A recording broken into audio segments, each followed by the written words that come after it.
Hi guys, welcome to மனு lower. இன்னைக்கு நம்ம சோலோ லெவலிங் ராக்கோட 5ஆவதும் 6ஆவதும் எபிசோட தான் பார்க்க போகிறோம். ஓகே, இருக்கிறதோட பெட்டரான எக்ஸ்பிளனேஷனுக்கு உங்கள்கிட்ட ஏதாவது ஐடியா இருந்தால் நீங்கள் கொமாண்டில் தட்டி விட்டு போட்டுருங்க. ஓகே, நம்ம வீடியோக்குள்ளே போகலாம். போன சாப்டரோட கடைசியிலே ஹீரோ ஷேடோ டஞ்சனுக்கு வந்தது தான் பார்த்துருப்போம். அதோட கன்டினியூஷன் தான் இதில் போகுது. ஹீரோ இதுதான் ஷேடோ டஞ்சனா? என்னது பார்க்குறதுக்கு ஏதோ பாலடைஞ்ச சிட்டி மாதிரியே இருக்குது. ஆனால் ஏன்னு எனக்கு தெரியல, இது எனக்கு பழக்கப்பட்ட இடம் மாதிரி தான் தோணுது. ஹீரோ அப்படி நினச்சிட்டே ஒரு குவிஸ்ட் வந்து ஓப்பன் ஆகுது. அதில் இந்த லேண்டோட மாஸ்டர் நீங்கள் வீக்காக இருக்கிறத கொஞ்சம் கூட விரும்ப மாட்டார். குறிப்பிட்ட டைமுக்குள்ளே நீங்கள் இங்கே சர்வைவ் ஆகி உங்களுடைய வேர்த்தை ப்ரூவ் பண்ணுங்கள். கொடுக்கப்பட்ட நேரம் 4 மணி நேரம். பெருவை பார்த்து ஹீரோ, இங்கே நான் 4 மணி நேரமாக சர்வைவ் ஆகணும் அப்படின்னா, அதுக்கு பேரு இங்கே கொஞ்சம் பத்திரமா இருங்க யங் மோனாச், பிரச்சனை உங்களை தேடி எப்போ வேணால் வரலாம். ஹீரோ, பிரச்சனையா? ஹீரோ சொல்லிட்டு பாஞ்சு ஒரு கோப்ளின் ஹீரோவுக்கு பின்னால அட்டாக் பண்ண வருது. ஹீரோ அதை ரிலீஸ் பண்ணி வயிற்றுலே ஒரு கிக்கு விடுறான். இது எனக்கு கொஞ்சம் சர்ப்ரைசிங்காக தான் இருக்குது. ஒரு கோப்ளின் ஸ்கவுட்டா? ஒரு கோப்ளின் ஸ்கவுட் இங்கே இருக்குதுன்னா கிட்டத்தில் இதோட படையே இருக்கும்னு அர்த்தம். இது அதோட ஆலைஸை கூப்பிட்றதுக்கு முன்னாடி நம்ம இதை சமாளித்து ஆகணும்னு சொல்லியிருக்கக்குள்ளே ஹீரோ பறந்து போய் ஒரே அடி. யங் மோனாச், கோப்ளின்ஸ் வேணா வீக்காக இருக்கலாம், ஆனால் இதுக்காக வேண்டி இப்படி அதை குறைச்சிட போடக்கூடாது. இந்த சிஸ்டம் இந்த கோப்ளினோட பேரை கடலை ஆட்டலையே. இதுக்கு அர்த்தம் இது என்னோட லெவலில் அப்படிலாட்டி என்னோட வீக்காக இருக்கா என்ன? நீ நினச்சிக்கிட்டே அதோட வயிற்றுல ஒரு அடியை போட்டு அதோட வெப்பனையை எடுத்து அதோட மண்டையிலே ஒரே போடு. மண்டை பொழந்துக்குச்சு. இப்போ நம்ம போகலாமா பேரு? ஆனால் என்னை விட ஸ்ட்ராங்காக இருந்தால் அவங்களோட நேம்ஸ் எல்லாம் கலரில் காட்டும் போல். ஹீரோ நினச்சிட்டியாக்குள்ளே ஒரு சங்கு உதிர சத்தம் கேட்குது. நாடு பார்த்தா பக்கத்தில் இருக்கிற இன்னொரு கோப்ளின் அதோடைய மற்ற கோப்ளின்ஸுக்கெல்லாம் சிக்னல் கொடுத்துக்குச்சு. போச்சுடா, இன்னொரு ஸ்கவுட் வாரியா இங்கே இருக்கானா? நான் கவனிக்கவே இல்லையே. அவன் சங்கூதின சட்டத்துக்கு விசித்திரமான எக்கச்சக்கமான கோப்ளின் சோம்பிட்டு வருது. ஹீரோ பெருவை பார்த்து, இப்போ நீ எனக்கு ஹெல்ப் பண்ணுவா இல்லையா? அதுக்கு பெரு, உங்களுக்கு ஹெல்ப் பண்ணுறத தவிர எனக்கு வேற என்ன வேலை? நான் லோட்ல இருந்து ரொம்பவே தூரத்தில் வந்ததால என்னுடைய மானா கனெக்ஷன் கட் ஆயிட்டு, அதனால என்கிட்ட மானா கிடையாது. அதோட நான் இதில் உங்களுக்கு ஹெல்ப் பண்ணேன்னா உங்களுக்கு கிடைக்கக்கூடிய எக்ஸ்பீரியன்ஸ் எல்லாம் போயிடும். ஓ, நீ என்ன சொல்கிற? எனக்கு இப்போ ஹெல்ப் பண்ண மாட்டியா? அண்ட் ஹீரோ கேட்டுக்குள்ளே மேலேருந்து ஒரு கோப்ளின் அட்டாக் பண்ண வருது. ஹீரோ இப்போ இதை டெஸ்ட் பண்ணுறதுக்கான நேரம் ஒரு ஸ்கில்லை யூஸ் பண்ணுறான். பார்த்தா ஹீரோ ஆல்ரெடி கொண்டு வச்சிருந்த கோப்ளின் மண்டையில் இருந்த அந்த எக்ஸ் அப்படியோ பறந்து ஹீரோட கைக்கு வருது. அந்த எக்ஸை வச்சுட்டு ஒரே வீசு அட்டாக் பண்ண வந்த 2-3 கோப்ளின்ஸை அதை வச்சுட்டே போட்டு தள்ளிடுறான். இந்த ஸ்கில்லை என்னோட விண்டோ பாரில் தான் பார்த்தேன். இப்போ எனக்கு இன்விசிபிளாக ஒரு கை இருக்கிற மாதிரி ஃபீல் ஆகுது. விண்டோ பார் ஓப்பன் ஆகுது. இந்த ஸ்கில்லோட பேர் ரூலர் அத்தாரிட்டி. ஒரு பொருளை உங்களோட ஃபிசிக்கல் டச் இல்லாமலுக்கு உங்களால் யூஸ் பண்ணிக்கொள்ளும். திடீரெண்டு ஹீரோக்கு மேலே ஒரு அட்டாக். பார்த்தா ஒரு அம்பு அதை ஒரு கோப்ளின் தான் ஷூட் பண்ணியிருக்குது. இங்கே ஆச்சர் கூட இருக்காங்க போல இருக்குதே. ஹீரோ, இதை நீயே பிரிச்சுக்கோ. அவனை ரூலர் அத்தாரிட்டியை பயன்படுத்தி அதை ஒரு வில்லு மாதிரி கன்வெர்ட் பண்ணி அம்பு மாதிரி விட்றான். அதோட மூஞ்சியில் பட்டு ஸ்பாட் அவுட்டு. மோனாச் எவ்வளோ டக்குன்னு இதுக்கு அடாப்ட் ஆகிட்டாரு. யங் மோனாச் பிறந்ததே பழைய மித்துகளில் சொல்லப்படுற லெஜெண்டரி ஹீரோ மாதிரி தான். பிறக்கும் போதே இந்த ரூரல் அத்தாரிட்டி அவரால் யூஸ் பண்ணக்கூடியதாக இருந்துச்சு. ஆனால் ஒரு மோசமான விஷயம் என்னன்னா, இது மற்றவங்களோட அவர் பழகிறதுக்கான ஒரு தடையாக தான் இருந்துச்சு. ஆனால் இப்போது டாரிம்ஸோட ஆக்களை தடுக்கிறது மூலமாக இது அவருக்கு இந்த உலகத்துக்கு ஒரு ஒளியாக இருக்கும். ஹீரோ, நான் நினைக்கிறேன் ரூலர் அத்தாரிட்டியோட டொப்பில் எவ்வளோ என்னால் தூக்கலுமா, நான் 10 கிலோகிராம் தான் போல இருக்குது. ரெண்டு ஹீரோ நினைச்சிட்டியோக்குள்ளே பின்னாலே ஒரு கோப்ளின் வந்து ஒரு குத்திட்டு ஹி என்று சிரிக்குது. ஹீரோ அதோட மூஞ்சிலே ஒரே அடி, பல்லுகளெல்லாம் வெடிச்சு பறந்தது. இதையெல்லாம் பார்த்துட்டு பின்னால் இருந்த கமாண்டருக்கு கோபம் வெட்டிச்சு பறக்குது. அவன் ஹீரோவை அட்டாக் பண்ணுறதுக்கு தன்னோட கத்தியை அப்படியே எடுத்துகிட்டு வரான். ஹீரோட ஹெச்பியும் கொஞ்சம் கொஞ்சமாக லூஸ் ஆகிட்டே போகுது. காயங்கள் எனக்கு ஒன்றுமே இல்லைன்றோட்டு ரூலர் அத்தாரிட்டியை பயன்படுத்தி அவனோட இடுப்பில் குத்திருந்த கத்தியை எடுத்து அந்த தலைவன் கோப்ளினை பார்த்து ஒரே எரிக்கி அது செத்தே வைத்து. செத்ததை பார்த்து காண்டாயின எல்லா கோப்ளின்ஸும் அவனை ஒரே டைமில் அட்டாக் பண்ண வருது. ஏண்டு அடிக்கான். இப்படியே அவன் சண்டை போட்டுருந்ததால அவனுக்கு புது ஸ்கில் ஒன்றே கிடச்சிருது. 4 மணி நேரம் அப்படியோ கடந்து போயிடுது. ஹீரோ அங்கே இருந்த எல்லா கோப்ளின்ஸையும் ஒன்று விடாமலுக்கு கொன்று குவிச்சு வச்சிருக்கான். பெரு ஹீரோவை பார்த்து சொல்லுது, வாவ், ரியலி அமேசிங். இது உண்மையிலே நல்லா இருந்தது. எனக்கு எந்த ஒரு டவுட்டுமே இல்லை நீங்கள் இதை ஓவர் கம் பண்ணி வருவீங்கன்னு. ஹீரோ பெருவை பார்த்து கடுப்படே, நீ உண்மையிலே எனக்கு கடைசி வரை உதவி செய்யவே இல்லைல்ல. நீங்கள் குயிஸ்ட்டை கம்ப்ளீட் பண்ணதுக்காக வேண்டி ஒரு ரிவார்டு அண்டு வந்திருக்கு, அதை நீங்கள் பார்க்க விரும்புகிறீங்களா என்ற ஒரு மெசேஜ் ஒன்று சிஸ்டத்தில் போகாது. செக் பண்ண உடனே அது ஷேடோ எக்ஸ்ட்ராக்ஷன் ஸ்டோன். இந்த ஸ்டோனா? இதை என்னால் யூஸ் பண்ணால் ஷேடோ எக்ஸ்ட்ராக்ஷனை கற்றுக்க முடியுமா என்ன? வெறும் நினச்சி பார்க்குது ஹீரோ ஷேடோ எக்ஸ்ட்ராக்ஷனை யூஸ் பண்ணால் எப்படி இருப்பான்னு. நான் இப்போ யோசிச்சு பார்க்கக்குள்ள எனக்கு ஃபைட் பண்ணக்குள்ள ஒரு ஸ்கில் அவாக்னதை கண்டுபிடிச்சேன். அது நான் அவாக்கன் ஆகக்குள்ளேயே இருந்து வந்ததில்லை, இப்போ தான் புதுசாக அது கிடச்சிருக்குது. ஹீரோக்கு 6 பேக்கெல்லாம் வந்திருக்குது. எனக்கு என்னமோ நான் சீட் பண்ணுற மாதிரி தோணுது. மற்ற ஆக்களோடக்குள்ள ஒப்பிடக்குள்ள என்னோட காயங்கள் டெவலப் ஆகக்குள்ளே எல்லாம் காணாமலுக்கு போயிட்டு. இந்த லெவலப் சிஸ்டம் எல்லாம் பாஸ்டில் சன்ஜின்னு யூஸ் பண்ணது. இதெல்லாம் உங்களுடைய சேஃப்டிக்காகவனையும் உங்களுடைய க்ரோத்துக்காகவனி தான் தந்திருக்காங்க. நீங்கள் அதை அப்படியே விட்டுருங்க. ஹீரோக்கு அப்போ அந்த கையில் இந்த ஸ்டோன் கிடைக்கிது. அதை உடைக்கிறது மூலமாக ஷேடோ எக்ஸ்ட்ராக்ஷனை கற்றுக்க முடியும். 2 மெசேஜ் போப்பாது. இப்போது என்னால் ஷேடோ ஷோல்டர்ஸை உருவாக்க முடியுமா? அதுக்கு வெறும் ஆமாம், இறந்து போனவங்களை உங்களால் உருவாக்க முடியும் என்ன போல். ஷேடோ எக்ஸ்ட்ராக்ஷனுங்கிறது இப்போ கரண்ட் ஆகிக்கிற ஷேடோமனா சன்ஜின்னோட பவர். இது ஒரு நெக்ரோமென்சி போல் இருக்குது. நான் சோல்ஜர்ஸை கமாண்ட் பண்ணணும்னா முதல்ல நாம் அவளை ஹன் பண்ணணும். ஆனால் இதுக்கு அப்படின்டா இதுக்கு அர்த்தம் அவங்க என்னை விட வீக்காக இருக்கணும். நான் கேள்விப்பட்டிருக்கேன் சமனிங் ஸ்கில்லுங்கிறது ஹண்டர்ஸ் மத்தியில் ரொம்பவே வீக்கான ஒரு ஸ்கில் அண்டு. ஷேடோ எக்ஸ்ட்ராக்ஷனை யூஸ் பண்ண போகல ஒரு மெசேஜ் அண்டு போப்பாது. அதுக்கு நீங்கள் ஒரு கமாண்ட் அண்டு கொடுக்கணும். அண்டு வெறும் நினைக்கிது கமாண்டுங்கிறது ரொம்பவே நேரடியாக இருக்கணும். ஹீரோ அரைஸ் அண்டு கமாண்டை வைக்கான். இதோட 5வது சாப்டர் முடியுது. ஹீரோ அரைஸ் என்று சொன்ன வேதத்துக்கு 4-5 கோப்ளின் அரைஸ் ஆகி வருது. இதுதான் ஷேடோ எக்ஸ்ட்ராக்ஷனா? இது நான் எதிர்பார்த்த அளவுக்கு அந்த அளவுக்கு இம்ப்ரெஸ் ஆகல. அந்த கோப்ளின்ல ஹீரோ பார்த்துட்டு ஷாக் ஆகி லிவ்வே ஆரம்பிச்சிடுங்க. சொல்லுது வளமையாகவே ஷேடோ சோல்ஜர்ஸ் வந்துட்டு ரியல் லைஃப்பில் இருக்கிறதோட கம்பேர் பண்ணும்போது கொஞ்சம் பலவீனமாக தான் இருப்பாங்க. இப்போ நான் எடுத்துருக்கிறவங்களும் அப்படித்தானா? அதுக்கு பேரும் ஆமாம். ஹீரோ எவ்வளோ அவங்க வீக் ஆகுவாங்க? கொஞ்சமாக. ஹீரோ ப்ளஸ் அவங்க இன்றைக்குள்ளே டிசப்பியர் ஆகிடுவாங்கல்ல. ஹீரோ என்னதே உங்ககிட்ட ஷேடோ ஸ்டோரேஜ் ஸ்கில் இல்லையா? அதுக்கு ஹீரோ இல்லையே, நான் நினைக்கிறேன் intelligence stage and level effect வந்துட்டு ஷேடோ அத்தாரிட்டியை பாதிக்குதுண்டு. இது உண்மையிலேயே ஒரு நல்ல ஒரு ஸ்கில். நீ அதை போக போக புரிஞ்சுக்குவேன். அதுக்கு ஹீரோ என்னை சமாதானப்படுத்தாத, நான் ஒன்றும் கவலையாக இல்லை. இந்த நேரம் பார்த்து ஹீரோக்கு பசிக்குது. நான் சாப்பிட்டே 2 நாள் ஆகுது.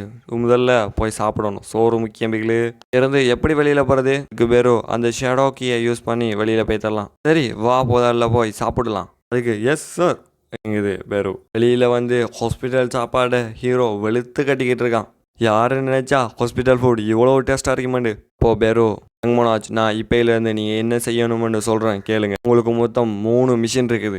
ஒன்று நீங்கள் அவுட்டர் ஸ்பேஸ் மான்ஸ்டர்ஸ்லேருந்து இந்த உலகத்தை பாதுகாக்கணும். 2வது சாய்ஹையை கண்டுபிடிக்கணும். 3வது ரொம்ப முக்கியமானது என்னோட பவரை எல்லாம் ரிட்டர்ன் கொண்டு வரணும். சரி நான் எப்படி எங்கள் அம்மாவை கண்டுபிடிக்கிறது? நீங்கள் டஞ்சனுக்கு போய் அங்கே இருக்கிற மான்ஸ்டர்ஸை வேட்டையாயினா ஏதாவது க்ளூ உங்களுக்கு கிடைக்கலாம். என்னோட பவரை டார்கெட்டோட மேஜிக்ஸையும் நாலேஜையும் அப்சர்வ் பண்ணிக்கிறது மூலமாக என்னோட பவரை இன்க்ரீஸ் பண்ணிக்கொள்ளும். இது என்னமோ அஃபிஷியன்ட் இல்லாத ஒரு மெத்தட் தான். பட் எனக்கு வேற சாய்ஸ் கிடையாது. நான் உங்களுக்கு என்னோட பவர் என்னன்னு காட்ட விரும்புகிறேன். மொத்தத்தில் நான் எப்படியும் டஞ்சனுக்கு போயே ஆகணுங்கிற. எஸ். ஹீரோ சாப்பிட முடிச்சுட்டு சரி போகலாமா 2 பேரும் பார்த்து கேட்கான். இருங்க யங் மோனாஜ், நாம் டஞ்சனுக்கு போகணுமுன்னா முதலாவது லைசன்ஸ் பெற்ற ஹண்டராக மாறணும். அதுக்கு நாம் ஹண்டர் அசோசியேஷனுக்கு போய் நாம் ரெஜிஸ்டர் பண்ணணும். அது அண்ட் உங்களுடைய மானாவை அங்கே மெஷர் பண்ணுவாங்க. அதே மேஜிக் மெஷர்மெண்ட்டா? நான் அவாக்னர் அண்டு நான் லெவலப் ஆக முடியும். எனக்கு என்ன ரேங்க் வரும்? எஸ் ரேங்க் வந்தால் என்ன பண்ணுறது? போய் டெஸ்ட் பண்ணா மேஜிக் லெவல் 46 நீ ஒரு ரேங்க் ஹண்டர் என்று அடிச்சு பற்றி விட்டானுங்க. ஹீரோ சோகத்தோடைய ஹண்டர் அசோசியேஷன்லேருந்து வெளியில் வரான். நான் கேள்விப்பட்டேன் ஹண்டர்ஸோட லெவல்லாம் அவங்களுடைய மேஜிக் பவரை வச்சு தான் டிசைட் பண்ணுவாங்கன்னு. இது ஓவியஸ் தானே? உன்னால் லெவலப் ஆகலும் நீ பவர்ஃபுல்லாக ஆரம்பிச்சிட்டேன்டா இதெல்லாம் சரியாக போயிடும். நீ எஸ்ட்ரங் ஹண்டராக மாறிடலாம். 2 பேரும் ஆறுதல் படுத்துது. அதுக்கு ஹீரோ நீ எனக்கு ஆறுதல் சொல்ல வேணாம், இது எனக்கு பெரிய மேட்ராகவே தெரியல. ஷேடோ அத்தாரிட்டி டொப்பில் இருந்தால் என்னுடைய ரேங்க் என்னவாக இருக்கும்? இது பிரச்சனை இங்கே கிடையாது. நான் ஒரு ரேங்க் அவாக்னரண்டா என்னால் எப்படி இந்த உலகத்தை ப்ரொடெக்ட் பண்ண முடியும்? என்னால் முதல்ல டஞ்சனுக்கே போக முடியாது. ஏன்னா எஃப் ரேங்க் ரேங்க் இது 2யுமே ஹண்டர்ஸ் அவங்க கூட சேர்ந்து டஞ்சன் ரைடுக்கு கூட்டி போக மாட்டாங்க. ரேங்கில் நான் இருந்தேன்டா எப்படி என்னால் டஞ்சனுக்கு போக முடியும்? அப்போது திடீரெண்டு ஹீரோக்கு ஒரு ஐடியா வருது. ஆமாம்ல, இதை நான் மறந்தே போயிட்டேன். ஒரு வழி இருக்குது. ஹீரோக்கோ இவன் என்ன சொல்கிறான்னே புரியல. டஞ்சன் ரைடில் லேபர் செக்ஷன் ஒரு சமயம் இருக்குது. அதாவது அட்டாக்கிங் ஸ்குவாடு, அப்படி இல்லைன்னா ஸ்ட்ரைக்கிங் ஸ்குவாடு. அவங்க தான் மான்ஸ்டர்ஸை கொள்ளுவாங்க. 2வது ஹவுலிங் டீம், இவங்க பின்னால் நின்று மான்ஸ்டர்ஸோட பிணத்திலிருந்து அதோட ஸ்டோன்ஸ் அண்ட் முக்கியமான சாமான்ஸை கலெக்ட் பண்ணுவாங்க. 3வது மைனிங் டீம். இவங்க டஞ்சனுக்குள்ள இருக்கிற முக்கியமான சாமான்ஸை கலெக்ட் பண்ணுவாங்க. ஸ்ட்ரைக்கிங் டீமை தவிர மற்ற 2லையும் E ரேங்க் F ரேங்க் ஹண்டர்ஸையும் எடுத்துக்கொள்வாங்க. ஒரு வார்த்தையில் சொல்ல போனால் E ரேங்க் F ரேங்காலையும் அந்த டஞ்சனுக்குள்ளே போக முடியும். இந்த வாய்ப்பை யூஸ் பண்ணி கட் பண்ணி அடுத்த சீனை காட்டினா ஹீரோ மைனிங் டீமில் வேலை செஞ்சுட்டு இருக்கான். ஹீரோ அங்கே வேலை செஞ்சுட்டு இருக்கக்குள்ளேயே ஒருத்தரை பார்த்து தேங்க்யூ இங்கே என்ன இன்ட்ரோடியூஸ் பண்ணி வச்சதுக்கு. உங்களை தவிர எனக்கு இங்கே வேற யாரையுமே அவாக்குண்டாங்க பீப்புள்டா தெரியாது. அப்பா அது யாருன்னு பார்த்தா அது நம்ம டீச்சர் தான். நான் ரொம்பவே சந்தோஷப்படுறேன். எனக்கு பக்கத்தில் ஒரு சீனியர் அவாக்குன்னு இருக்கிறத நினச்சி. நான் டஞ்சனில் வேலை செய்கிறேன்னா அதுக்கு நான் உங்களுக்கு தான் நன்றி சொல்லணும். இப்படி ஹீரோ சொல்லிட்டு வேலை செஞ்சுட்டு இருக்கக்குள்ள ஹீரோவை பார்த்து டீச்சர் ஹேய் சன்சு என்னை உண்மையிலே மன்னிச்சிடு. ஆர்ட்ஸ் ஆஃப் த யூனிவர்சிட்டியில் நடந்த விஷயத்துக்காக வேண்டி அவாக்கு நேரம்னா நான் மட்டும்தான் அங்கே இருந்தேன். பட் பயத்தினாடி நான் அங்கே இருந்து ஓடி வந்துட்டேன். நான் அங்கே எதுவுமே செய்யாமல் இருந்ததுக்காக வேண்டி உங்ககிட்ட மன்னிப்பு கேட்டுக்கிறேன். அதுக்கு ஹீரோ அவரை பார்த்துக்கிட்டே உங்களோட தலையை உணர்த்துங்க டீச்சர். நீங்களும் என்னை மாதிரியான ஒரு E ரேங்க் அவாக்னர் தான். ஹண்டர் அசோசியேஷன் சொல்லியிருக்கு தானே E ரேங்க் அல்லது F ரேங்க் யாராவது மானா பிஸ்ட்டை பார்த்தா அங்கேருந்து ஃபுல் ஸ்பீடில் திருச்சி ஓடிடுங்கன்னு. நீங்கள் அவங்களுடைய கைடன்ஸை தான் நான் ஃபாலோ பண்ணீங்க. இதில் என்ன பிரச்சனை இருக்குது? டீச்சர் அப்படியோ தலையை தூக்கி பார்த்து என்னது நீ ஒரு E ரேங்க் அவாக்னரா? அதுக்கு ஹீரோ கூலா ஆமாம் நான் ஒரு E ரேங்க் அவாக்னர் தான். என்னுடைய மானா 46ல் இருக்குது. உன்னுடைய மானா என்னை விட ரொம்பவே கம்மியாக இருக்குது. அப்படின்டா இது இம்பாசிபிள். அவன் ஓடிக்கிட்டு இருக்கும்போதே இவன் மானா பிஸ்டோட சண்டை போடுறத நான் பார்த்தனே. ஆனால் அவனை பார்க்க அதை பற்றி கவலைப்படுற மாதிரியே தெரியல. இது உண்மையிலே ஒரு இம்ப்ரெஸ்ஸான ஒரு விஷயந்தான். ஒரு E ரேங்க் அவாக்னர் ஒரு மானா பிஸ்டோட ஒரு அட்டாக்ல இருந்து சர்வைவாக இருக்காரா? பக்கத்தில் பெரு வந்து நின்றுது. உண்மைதான் மோனாச் உண்மையிலே ஒரு எக்ஸ்ட்ராடனரியான ஒரு ஆள். அதுக்கு டீச்சர் திரும்பி பார்த்துக்கிட்டு ஒரு மானா பீஸ்ட்னு கத்துறாரு. பெருவை பார்த்து ஹீரோ இதுக்காக நீ சொல்லாமக்கலாம வெளியில் வந்த. அதுக்கு பெரு யங் மோனாச் நீங்கள் இப்போ அண்ட் லெனோவாவோட ரொம்பவே வீக்காக இருக்கிறீங்க. அதனால் என்னால் உங்கள் பக்கத்திலே இருந்தால் மட்டும்தான் அமைதியாக இருக்க முடியும். நீ ஒரு அவாக்னர் சமனாரா? அப்படித்தான் நான் நினைக்கிறேன். E ரேங்க் ஹண்டருக்கெல்லாம் இப்படி ஒரு ஸ்கில் கிடைக்கவே கிடைக்காது தெரியுமா உனக்கு? நீ சொல்கிறபடி பார்த்தா எனக்கு ஓடுறது தான் ஸ்கில் போல இருக்குதே. ஹீரோ அதுக்கு கலாய்க்கிற மாதிரியே இன்சிடென்ட் இருக்கும்போது நீங்கள் ரொம்பவே நல்லா ஓடினீங்க. இதை கேட்டுட்டு மச்சா சோந்து போயிடுறாரு. ஹீரோ நான் சும்மா ஜோக் அடித்தேன் டீச்சர்.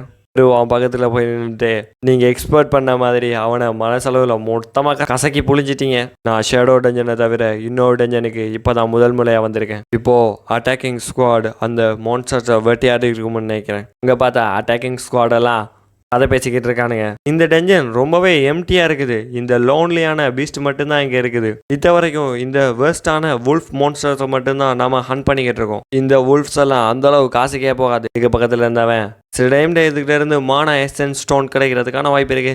ஸோ நம்ம ஹார்ட் ஒர்க்காக உழைப்போம். இதுக்கு பக்கத்தில் இருந்தவன் சொல்ல முடியாதுல்ல வேற பீஸ்டுகளும் வந்தானு வந்தலாம் இந்த எண்டு வரக்குள்ள.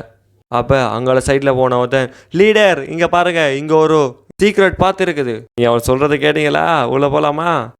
அங்கே லீடர் ஒருத்தங்க சொல்கிறான். சோலோ லெவலிங்கில் ஒரு கட்டத்தில் பீஸ்ட் மோனாக்க கட்டி போட்டு வைக்கிற ஒரு இடம் தான் இது. அவங்கெல்லாம் என்ன இடம் இது?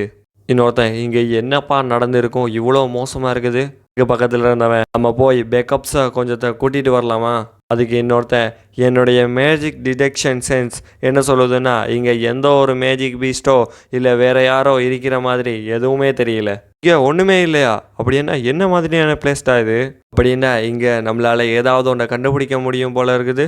சில பாஸ் லெவல் மான்ஸ்டர்ஸ் அவரோட ட்ரெஷரிஸை பாதுகாக்கிறதுக்காக வேண்டி இந்த மாதிரியான ஒரு இடத்தை தேடி எடுத்து ஒழிச்சு வைக்கும். அந்த மாதிரியான ஒரு இடம் போல இருக்குது. ஹே இங்கே பாரு இங்கே ஒரு ட்ரெஷர். இந்த மாதிரியான ஒரு ட்ரெஷர் இந்த இடத்துல இருக்க எவன்டா நினச்சி பார்த்தா அது ஒரு வெப்பனா. இன்னைக்கு நமக்கு ஜாக்பாட் தான் போ. நாம இதை அப்ரைஸ் பண்ணியே ஆகணும். இது பார்க்குறதுக்கு ரொம்பவே அழகாக இருக்குது. நடந்த கேப்டன் ட்ரெஷர்ஸ் எல்லாம் எப்பயுமே ட்ராப்ஸோட தான் வச்சுருப்பாங்க. அதை எடுக்கக்குள்ள ரொம்பவே பார்த்து எடுங்க. அதோட கேப்டன் சொல்லிடுறீங்களே அங்கே தள்ளிப்போ நான் இதை எடுக்க போகிறேன். ஒரு பக்கி பையன் அதை எடுக்க போகிறான். அதுக்கு கேப்டன் வெயிட் கிம் ஜோன் ஜூ அதையெல்லாம் அவன் காதில் வாங்காமலுக்கு அதை எடுத்துடுறான். அதுக்கு அவன் உண்மையிலே ட்ராப்ஸ் எல்லாம் ட்ரெஷர்ஸோட எப்பயுமே இணைஞ்சிருக்கும். ஆனால் நான் ஒரு C ரேங்க் ஹண்டர் அதையெல்லாம் அசால்ட்டாக நான் சமாளிச்சிடுவேன் சொல்லிக்கிட்டே எடுக்கான். அவன் எடுக்கும்போதே அவனை சுற்றி ரத்தமாக ஒரு சாதிரியாக இருக்கிறத அவனால் ஃபீல் பண்ண எழுது. பல கண்கள் அவனையே உற்று நோக்கிற மாதிரியான ஒரு ஃபீலிங் அவனுக்கு வருது. அந்த ஸ்வாட் அப்படியோ அவனை கொஞ்சம் கொஞ்சமாக முழுசாவே பொசஸ் பண்ணிடுது. கேப்டன் பாடா ஒரு ட்ராப்பும் இங்கே கிடையாது என்று சொல்லிடுறியோங்களே. ஹவு டேர் யூ அண்ட் வட்டோ அவனோட தலையை துண்டாக பறக்க விட்டுறான். இதை பார்த்துட்டு பக்கத்தில் இருந்த எல்லாருக்குமே அல்லு விட்டுருது. அவனை பொசஸ் பண்ண அந்த மான்ஸ்டர் எவ்வளவு தைரியம் இருந்தால் நீங்கள் பீஸ்ட் மோனாச்சோட ஸ்குவாடுக்கே ஆசைப்பட்டிருப்பீங்க. இது கேட்குறதோட இந்த சாப்டரை முழுசாக முடிக்கிறாங்க கைஸ். இந்த வீடியோ பிடிச்சிருந்தா சப்ஸ்கிரைப் பண்ணி ஷேர் பண்ணி கமெண்ட் பண்ணுங்கள். தேங்க்யூ, பாய்.